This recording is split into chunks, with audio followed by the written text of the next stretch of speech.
So today is a bit of a different Sunday at the Turning Point. Today is Mission Sunday, and so this summer we've had two different groups who went out on mission trips. We had earlier in the summer our student ministry who went to Bayou La Battery, Alabama, which is the same place. What movie was that? Was that Forrest Gump? That's right. That's where Bubba Gump was from. Sorry, I just totally spaced there. I have no notes today, all right? We're all hearing this for the first time together. So we had a group of students who went to Alabama and served an impoverished community there and had a huge impact. And then just this past week, a group of adults, they just returned the week prior. They were in Costa Rica serving people there and had a huge impact there. And so we're going to hear from both of those groups today about the impact that had on them and also the impact they were able to have on the people in those places where they went to serve. So if our Costa Rica mission team members would be so kind and willing to come up here and join me on stage this morning, we're going to hear from them first.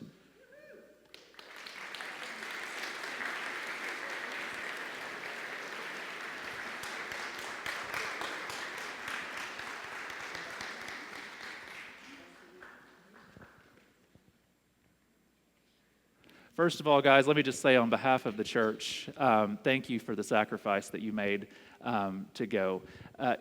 There's not a lot of glory in laying pipe in Costa Rica, all right? They didn't do it for social media followers or to get rich. You guys didn't get rich, did you? Okay.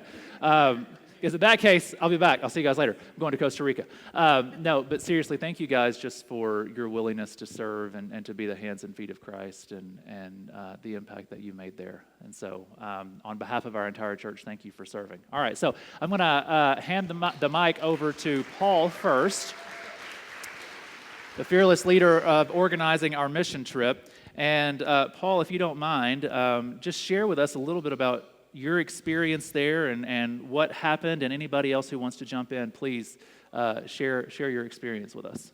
I'm going to move so this side of the room can actually see too. I'm sorry, guys. Okay, well, first of all, I just want to say thanks for all the support through the yard sale, meat sale, cards.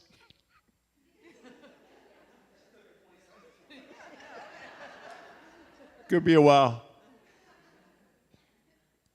No, it means a lot to us when we're sitting in our room at night and we open one of them cards up and read it from whoever at the time. It makes us feel good. I forgot where I was going to go with it. So the project this year, as you see, is we laid pipe, and we did almost a mile of pipe this year, which is good because we really only work like 4 hours a morning, and then we do the VBS in the afternoon. So with just the 6 of us, that's a lot of work. And the Agua Viva team helps us too. But that and the Vacation Bible School in the afternoon, we get to interact with a lot of kids. And when I say a lot of kids, average sometimes when we've been is 30 and 40 kids. We averaged probably 85 kids this year. It was awesome. And then the Agua Viva team, they're always there for us. I was tired. As you notice, those pants are actually light gray, but I was taking Lee's place this year. So, yeah, it gets pretty tiring, and you have to act a little. That's a little acting. But anyhow, it's a great experience. If you ever think about, hey, I don't know if I can do this or not, come talk to one of us. You'll be convinced. So I'm Julie Strickland. You can either be Ryan's sister-in-law or Carrie's sister. And so I'd had heard Carrie for years talking about going, and so I finally went 4 years ago, and so this was my 3rd time going. I'm a teacher, so I was very nervous about whenever I first went meeting with the kids. And if you're like, well, I don't speak Spanish, I don't understand, it doesn't matter. Kids are kids. I even used going to Costa Rica to talk to our district just the other day about how kids are kids. Smile, greet them, play with them. That's all you need to do. And I think our last day of Bible school, we had 120 kids. So, Probably like 40 adults. yeah, 40 adults. Yeah, I mean, it was just, we're in a nice little school area. It was just packed. And so if you're like, well, I don't know what to do, I can't. Yes, you can, because people are people. And so just going down there, and they love God as much as we do. And so having that connection. So I highly encourage you guys, if you're thinking about going, please go, because it will change your life. It is a wonderful experience. And I have to share, my sister is very smart, valedictorian of her class, and so we always give the Agua Viva team a hard time. And she knows. And so Byron, who kind of is the leader of Agua Viva, we always, problematico is what we call him. He always causes problems. He'll throw rocks in your boots, dirt, like he's always doing something, kind of like a little brother, bothering you all the time. Well, Carrie is very good at getting people to work really hard. And we always tease Byron, he doesn't do enough. And so she's like, Byron, I bet you I can cover more pipe than you in 2 minutes. He goes, no. And she goes, 2 minutes. And like, set a timer. So he's just going at it. She goes, I know I'm not getting to beat him, but I'm going to make him work. That was one of my favorite things. So we were all dying laughing at that. So I have a very intelligent sister. All right, my name's Lee Rogers. This was my 4th year of going with the team. I'd known Paul a long time. I'd worked with him, and he'd been doing this a while, and I would help him raise money and scrap stuff. And finally, I just told him I was going to go, and started going about 4 years ago.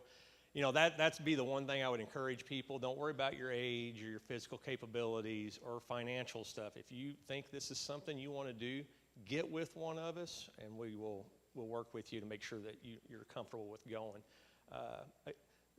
Julie said it, don't worry about the language barrier. I barely speak English, so We still make it work. it works fine. Again, it's, part of it is doing the wells, but really the big part of it is the time we get to spend with the kids, smiles. We did over 1,000 balloon animals this year.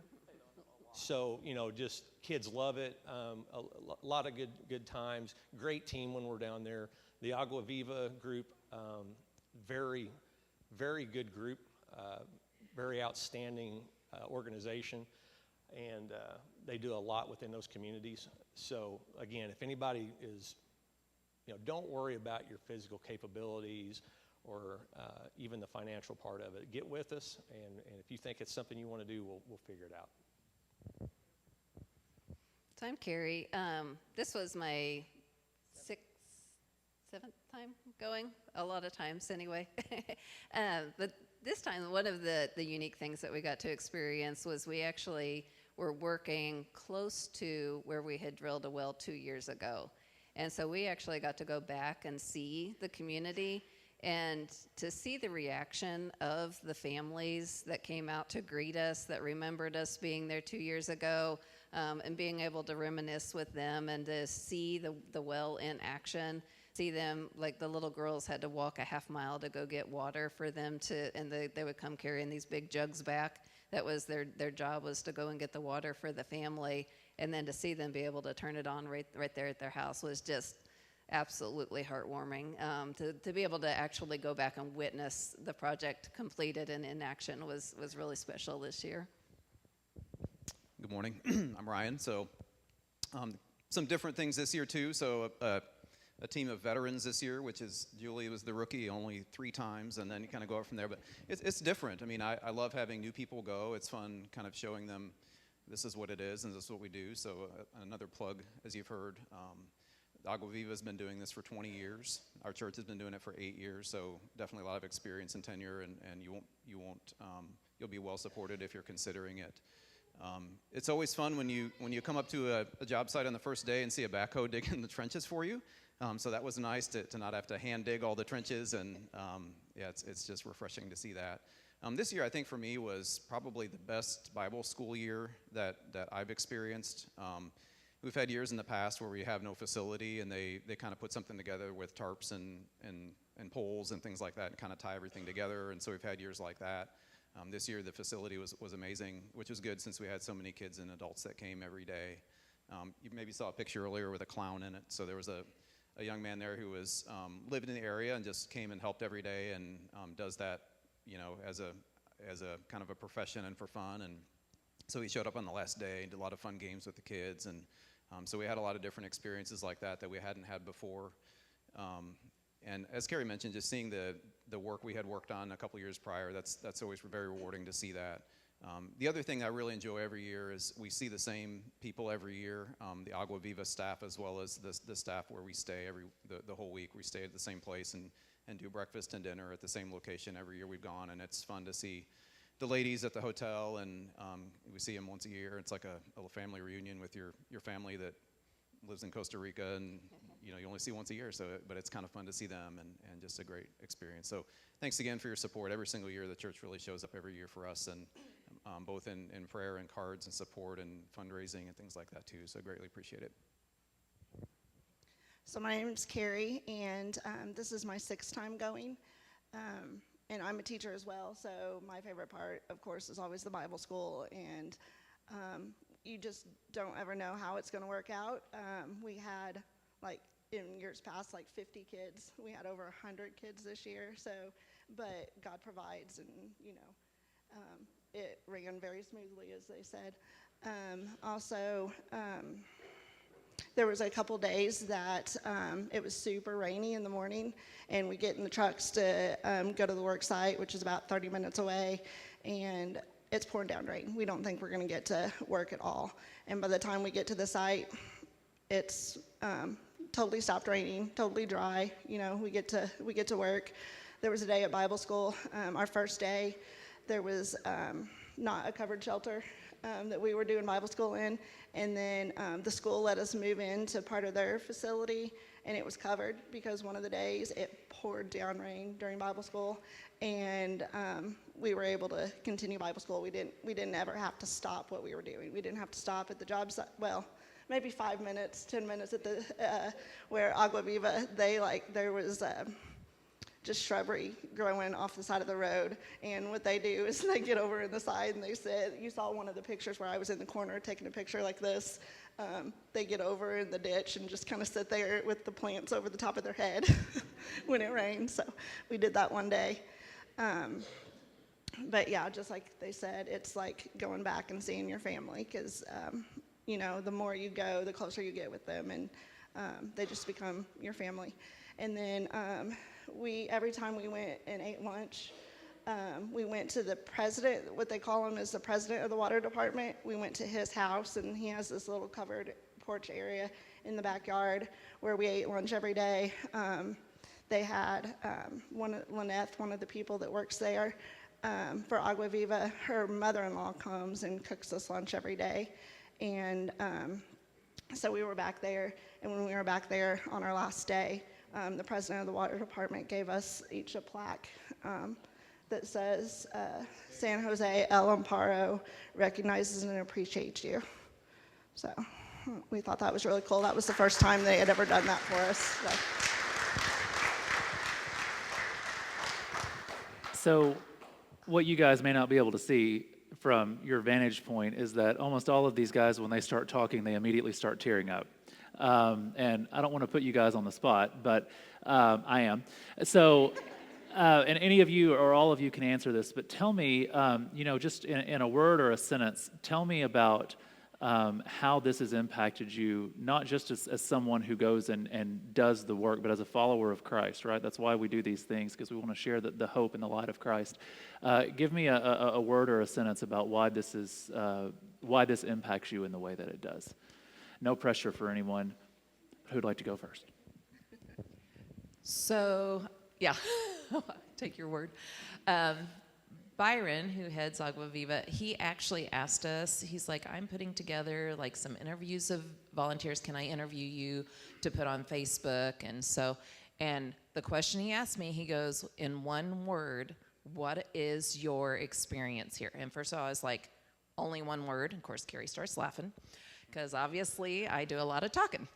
And I was, on all these words, but the word I ended up was blessed.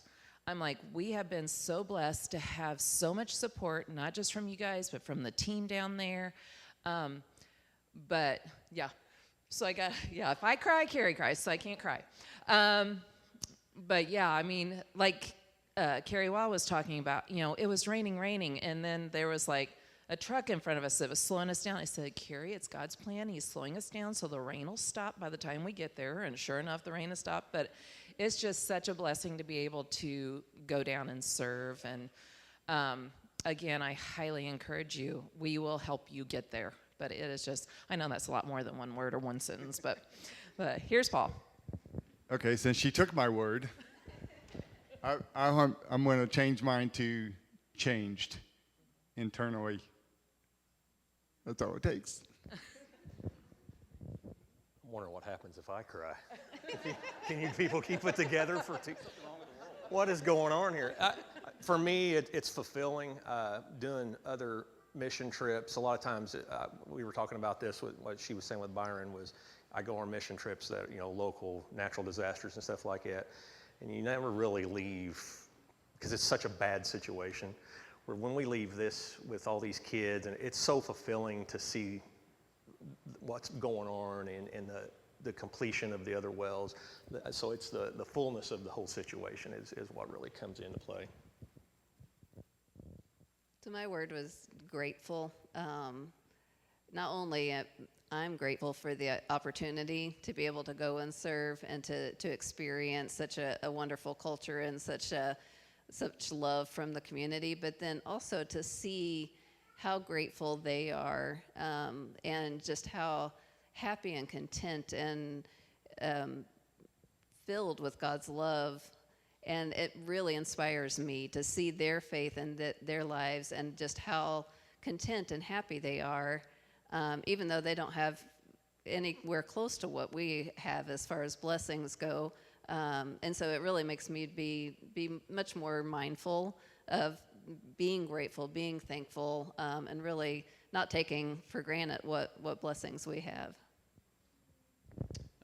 I think my word is impactful, so both directions. So, our ability to have an impact down there, which is probably this much, and then the impact that it has on us, which I think is probably much, much greater for me anyway, and maybe for some of the rest too, is the impact it has on me as far as, okay, I come back and now, I look at my community differently, I look at the world differently, just because you see things through the eyes of different people, just people that you maybe don't experience on a day-to-day basis, and you can see the things like Carrie mentioned with how content and happy they are with their circumstances and where they are and things like that too, and it really makes me anyway come back and really kind of view things from a different perspective. So my word is culture, just because seeing everything they said, seeing it through their eyes, All right, one last question for whoever would like to answer. You guys are all veterans, and you've done this multiple years now, but think back to the first year that you went on a mission trip.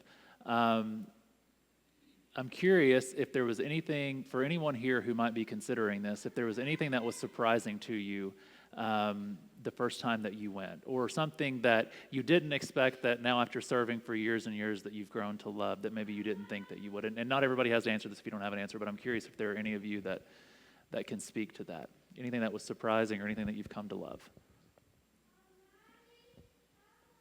Paul's never at a loss for words. I think the biggest thing is just the removal of the fear, like when you're over there, especially with the organization like Agua Viva. They're well thought out, they're planned, they've been there a while, and they look after us. So there was even a time in the town we stay in that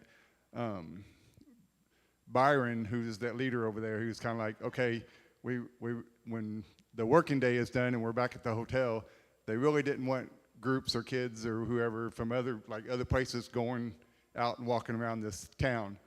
But they're like, you guys have been here enough, and if you want to do that and you don't want me to go, that's fine. So there was some trust there that we weren't going to cause problems and we were not going to be attacked by anybody. But we've never had anybody walk up to us and threaten us or whatever. We might, like here, like, maybe I might have some people want to give you, handout, they hold their hand out, they want some money. Or one guy was making little animals one day with palm leaves and stuff, and outside like a little bakery we go to, and he just wanted a donation to give it to him. So, but it's never been an issue walking around the town. We go down to this river and hang out, and they got a real nice park now that they didn't have when we first went there. And the thing about it seems like in that area is kids are out. We're usually at the hotel by 8 or 9 o'clock, but there's kids out there at that park playing with their parents out there watching them at 8 o'clock at night. And I guess that's about the only time it's really cool. But not cool as in, but so yeah, it's very safe. So just since the first time we went, I wouldn't say that I was scared, but after the second time where you're familiar with it, it's kind of like, oh, let's go down. We know where stuff's at. But just like any place else, year to year, things change. One place might go out of business, or they moved over here, so we have to find out where the ice cream place moved. So I think the one thing that from the first time I went, and it's still a little bit there, is my brain set is we're there to put in wells and do the piping and all that. And honestly, if we didn't put any piping in, if we didn't do any wells at all, it'd be irrelevant. The Bible school part with this group is the critical part. That's the most changing thing. I honestly, I think if we didn't get anything else done, it would be okay. My brain was, we have to get all this pipe in, we got to get this well in, everything hooked up, water into these houses. So honestly, if you're going with us, it's the Bible, it's the VBS, and you're going to have fun with that. That's the relationships, the building of that relationship. Because when we leave, obviously, like she said, when we go back to the village and they said, they come out and they're showing us their water well, they actually remember us, the kids remember us. And I think one of the best things I saw this last week is we're in the middle of nowhere on this county road, muddy, and I was watching down the line, and there's kids walking from village to school, and they went up to the girls and was hugging them and telling them hello that morning. And so that's the impactful part that's really, your brain set, don't worry about the water wells and the doing the work. That's the part that is the critical part. I think to tack onto that too, I'm pretty sure after we leave, when they turn the water system on and water starts spraying up from all the work that we've done from the pipes that weren't put together properly, that just shows the irrelevance of the morning work that we do working on the pipes. But I think for me, it was related to that is just learning to be flexible, and like I think, Paul Peak's first time down there, there's a pile of pipes, and his mission is to get that pile of pipes in the ground before the end of the trip. And whether that happens, you learn kind of whether that happens or not is really irrelevant. Like there's different reasons why. It's great if you can get some stuff done, but really there's a lot of other reasons. If you have to sit for a couple of hours because you're waiting on something and you spend time visiting with people and just interacting with them, and they will jabber at you in Spanish even though you're looking at them saying, I have no idea what you're saying to me. It's really about things like that too, and that's, I think, where we can probably have more of an impact than gluing pipes together and burying things like that. Thank you, guys. Can we give them a round of applause for their service? Thank you all for serving.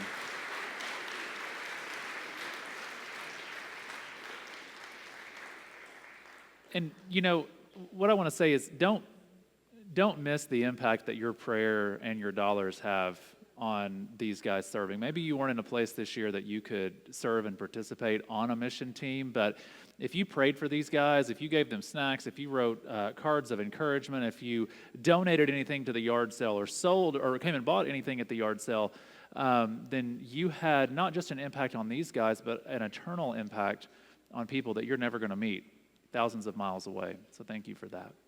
All right, next up, we have a group of students who are probably mad at me because initially I said, you guys don't have to say anything in front of the church, and then I changed that on them. And so now they're going to come up, maybe begrudgingly. If you served on the student mission trip to Alabama, please come join me on stage. Let's give them a round of applause.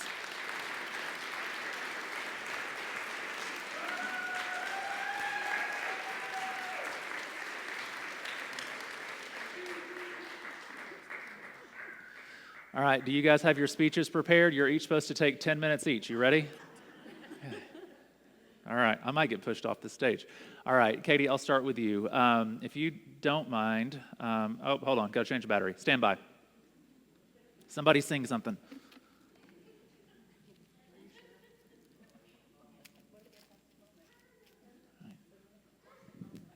I'm kidding.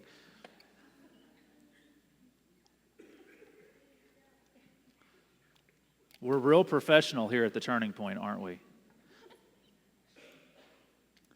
Not only do they have to come up here and stand, but you're all, well, this one they can hear on the live stream. Sorry, we're almost there. Oh, no.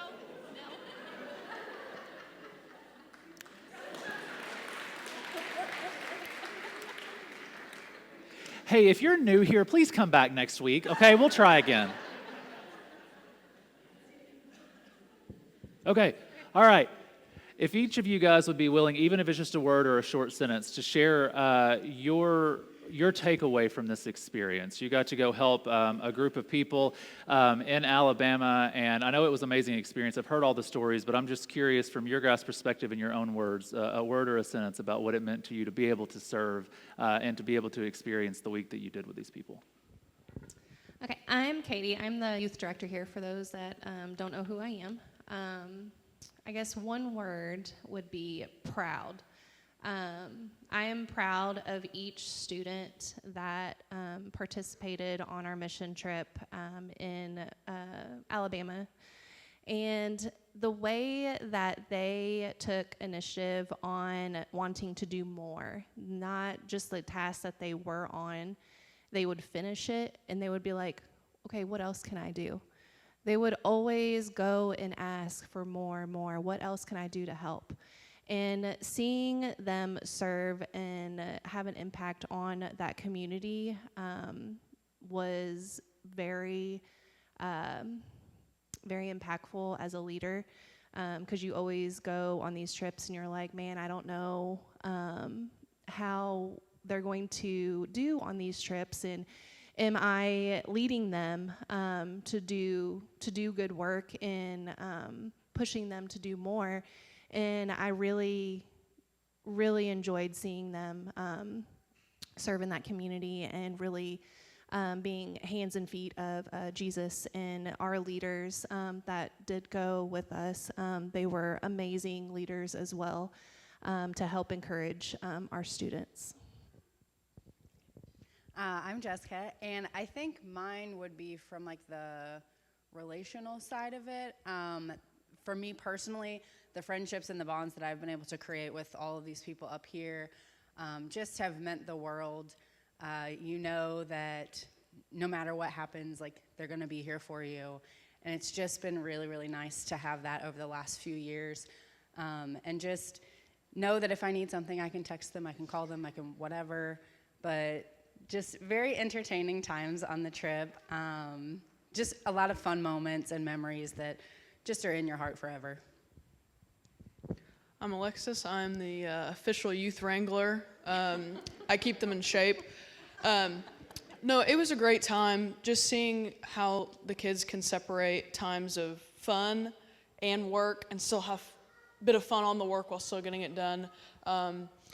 Who they were before the trip and who they were after was something very different. They all pretty much surrendered themselves and put everything, every bit of heart that they have for God into their work and into the community or people that they interacted in on the trip. And especially when we went to another church for service, just seeing everybody really feel the heart of God and really feel what that entire trip was about. It was awesome seeing them grow, not just with each other, but with their relationship with God. Going to the mission trip last year and the mission trip this year, we were definitely spoiled the first year. Going into it, it was a little rough, and we were like, oh no, this is going to be like a rough week, but we turned it into something great, and I really saw God through it a lot. The mission trip was really great. We got to meet a lot of people. The drive down there was pretty nice, besides we were all pretty loud in the car. pretty sure the drivers didn't appreciate that. But we got closer to God, and it was just a really nice week to help out everybody in that town and just to get to meet a lot of new people. I feel like this trip really changed me. It helped me learn who I am and what I can do through God, and also helped me get closer to all the people here and figure out some interesting things about them.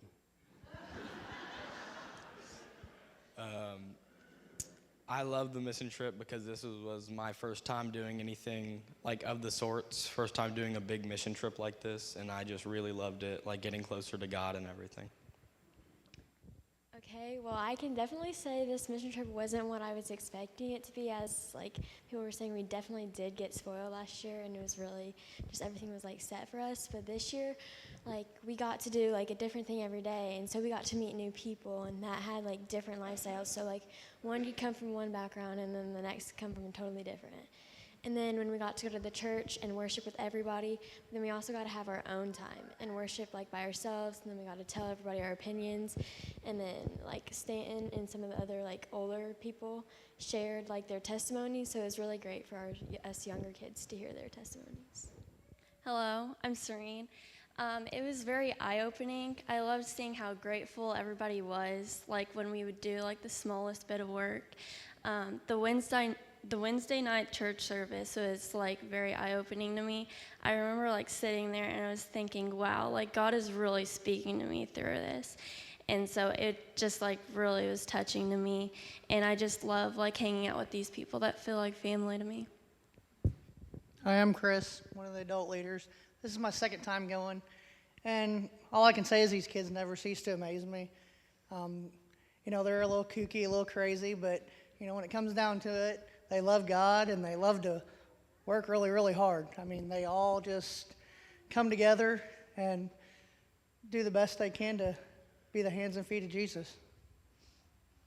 All right, my name's Cameron, and I think Matt said it best. The drive down, there were some questionable moments driving back and forth, but everybody made it. We didn't lose any kids. That's always a bonus, especially when his son's there. We don't want to lose him. I think we talked about it, but he's good. So anyway, no, the kids were great. As the different pictures come up there, I feel like Paul for the moment. It's really cool though seeing the kids work hard, and probably the coolest one was we went to the Boys and Girls Club 2 days in a row, and we were warned beforehand, like, oh, these kids, they broke a window or this, that's rough, but they really enjoyed just having us there, playing dodgeball with them or playing games and watching the kids break up in different groups where it's reading with some of the younger ones or playing games with a little bit of the older ones. And then there's one picture that keeps popping up. We all went roller skating with them. I have not been roller skating ever, and some other kids hadn't either. So got to see that Chris is pretty good at rollerblading, so that was cool. But, it was just really fun being with the kids, and everybody jumped in. If they couldn't, Stanton and some other ones were walking around on the rink helping the kids. And it was being there and helping. So that was really cool. It wasn't the tangible thing. It was just being there with kids. And when we left that Thursday, they were actually sad. They were, you're not coming back tomorrow. I was like, no, we got to go back to Indiana. But it was cool just being there, being part of the community and helping. So, can we give these guys a round of applause?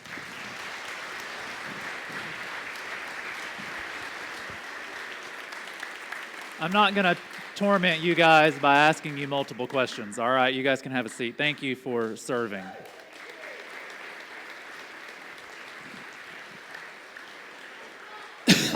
Excuse me. So here's the thing that I want to point out about people who go on mission trips. We can have these Sundays once a year, and we hear the stories, and we see the emotion and the impact that it's had. And it's so easy to be on fire for the mission for that 1 week. And then we don't think about it again until they start fundraising the following year, right? But here's the thing. If you're in a place where you're like, this is great and I love this and I'm so thrilled that people are getting to serve, but I'm just not in a place or a season where I can leave and go out of town or even out of the country to serve on a mission trip, I want to encourage you that each of these folks who went either to Alabama or to Costa Rica, they didn't just wake up one day and decide to go there, all right? They serve here locally in our community before they ever left town to go serve anywhere else. And Jesus actually models this for us. So this last 6 weeks, now we're in week 7, we've been in this series called The Real Thing, and we've learned about what it means to follow Jesus and for him to live in us and to work through us. And today is really the culmination of everything that we've been talking about for the last 6 weeks. And so we're going to walk through a single verse in the book of Acts. It's Acts chapter 1, verse 8. And Jesus gives us a model of what it means to actually serve. And he's going to show us that service, the thing that all of these guys went and did, it didn't start out there. It started right here at home. So roll that beautiful bean footage, Phyllis. Show me just the first slide, if you don't mind. Jesus said this to his disciples right before he ascended to heaven. He said, "You will receive power when the Holy Spirit has come on you."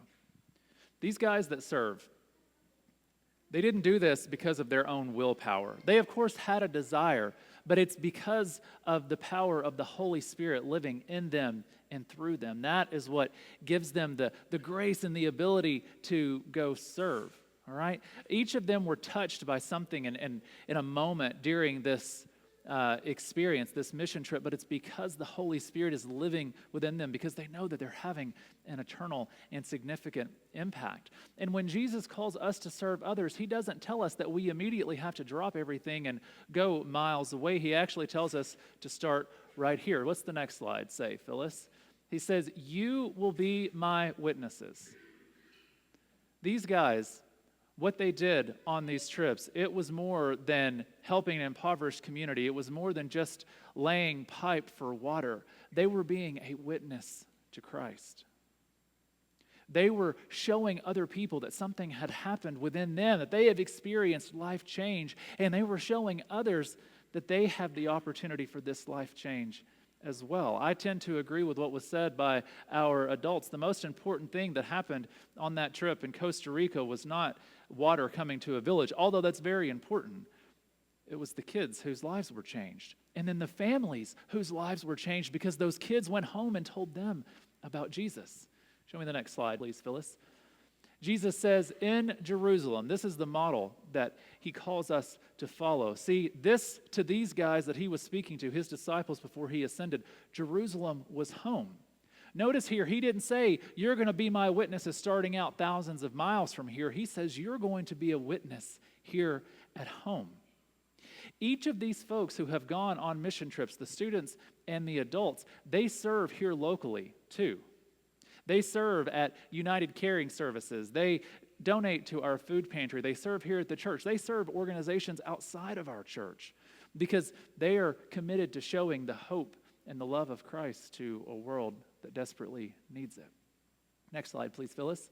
It says, in all Judea and Samaria. Samaria. Sorry, I forgot what I was reading there for a second.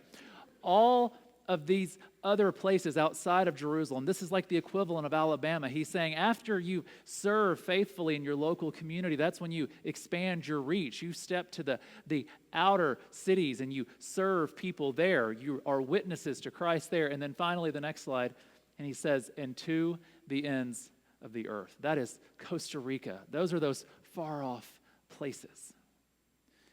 But we start here locally. And so if I can challenge you and encourage you, church, find somewhere that you can serve and be the light of Christ. I very much want to see you go on a mission trip, and I hope that you do. And it's already been said, if you want to go and finances are a concern, please talk to one of those mission team members. Come and talk to me. If you want to go and finances are a concern, we will find a way for you to be able to go, to be able to serve. But don't discount the fact that we have a community right here that also needs to be served. And that's how you can get plugged in and get connected. There are serving opportunities right here at the church. There are places that our church is involved in, but it doesn't have to be connected to the Turning Point for you to share the hope of Christ with someone else. Find the places in your neighborhood, in your kids' soccer teams, at school where your kids go. Find an opportunity to get plugged in and serve them. Friends, that is the real thing. And that starts right here. And then it grows. And then it goes. And that's why we have the opportunity to hear from people who went to Alabama and Costa Rica about their experiences. Because it all starts right here at home. So please find opportunities to serve and share the hope of Christ.